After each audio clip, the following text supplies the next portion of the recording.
ফকিৰাগ্ৰাম আঞ্চলিক ৰঙালী বিহু উদযাপন কমিটি এইবেলি 58তম খুব কম সময়ৰ ভিতৰত প্ৰস্তুতি লোৱা হৈছে। এই গতিকে আমাৰ যিখিনি কাৰ্যক্ৰমণিকা থাকিব কোনো গুণে কম নাথাকে, কিন্তু বিশেষ কিছুমান আমি বাদ দিব লাগিব। দুদিনীয়া প্ৰগ্ৰেম আগতেও কৰিছোঁ, এইবাৰো কৰিম।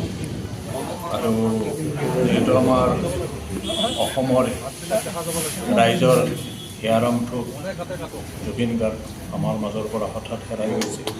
গতিকে জুবিন গাৰ্গবিহীন বিহু মঞ্চ যে ইয়াৰ যিটো উল্লাস উদ্দীপনা সেইটো নিশ্চয় প্ৰভাৱান্বিত হৈছিল। গতিকে ফকিৰাগ্ৰাম বিহু সন্মিলনেও তাৰে পৰা আমি বিৰত নহয়, আমিও তাৰমানে তেখেতক আগত ৰাখিয়ে প্ৰগ্ৰেম কৰিম। হয়তো আমি শোভাযাত্ৰা কৰিব নোৱাৰিম, আৰু আগৰ নিচিনা যি জাক জমকভাৱে কাৰ্যসূচীবিলাক চলিছিল তাতেও হয়তো আমাৰ কোনো ক্ষেত্ৰত ব্যাঘাত আহিব। তথাপিতো আমি আজিয়েই আমাৰ গুৱাহাটীৰ এজন বিশেষ ছিংগাৰ দেৱজিৎ বৰা তেখেতৰ লগত কথা বতৰা হ'ল, তেখেতে কনচেণ্ট দিছে, আৰু তেখেত আমাৰ 2 মে তাৰিখে বিশেষ গায়ক হিচাপে, অৰ্থাৎ আমাৰ মঞ্চৰ মূল গায়ক হিচাপে তেখেত থাকিব। আৰু ইয়াৰ লগে লগে প্ৰথম দিনা অৰ্থাৎ 1 মে 2026 সেইদিনাখনে আমাৰ বিহু কুঁৱৰী, বিহু মইনা এইবিলাক অনুষ্ঠান হ'ব। আৰু দ্বিতীয় দিনা আমাৰ এই কালচাৰেল প্ৰগ্ৰেমটো হ'ব। গতিকে ৰাইজৰ সহায় সহযোগ আমি বিচাৰিছোঁ, আৰু আমাৰ ফকিৰাগ্ৰামবাসী ৰাইজক এই চেগতে মই এই বিহুৰ জড়িত হ'বৰ কাৰণে বিনম্ৰভাৱে আহ্বান জনাইছোঁ। আপোনালোক আহক, আমাৰ এই ফকিৰাগ্ৰাম আঞ্চলিক ৰঙালী বিহু উজ্জীৱিত কৰক।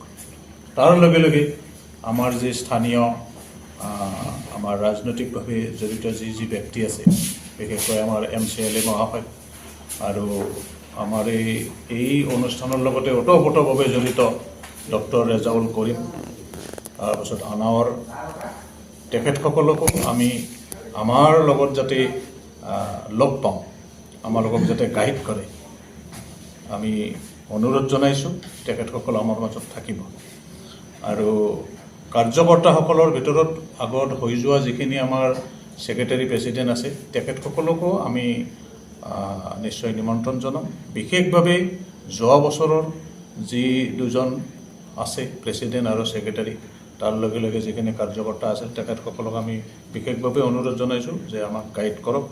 এই ৰঙালী বিহু, ফকিৰাগ্ৰাম ৰঙালী বিহু যাতে সুন্দৰভাৱে, সৰ্বাংগীনভাৱে যাতে সুন্দৰ হৈ পৰে, এইটো মই আশা কৰিছোঁ। লগতে মোৰ লগত থকা কৃষ্ণদা আৰু মোৰ বাওঁহাতে থকা আমাৰ খনিন ছাৰ, লগতে নজমুল ছাৰ, বা আমাৰ যিখিনি মানুহ ইয়াত প্ৰেজেণ্ট আছে সকলোকে মই ধন্যবাদ জনাইছোঁ যে ফকিৰাগ্ৰাম আঞ্চলিক ৰঙালী বিহু 58 নম্বৰ যিটো বিহু উৎসৱ হ'ব, এইটোৰ সৰ্বাংগীন সাফল্য মই ওপৰৱালাৰ ওচৰত নিবেদন কৰিছোঁ, আমি যাতে জয়ী হ'ব পাৰোঁ। ধন্যবাদ।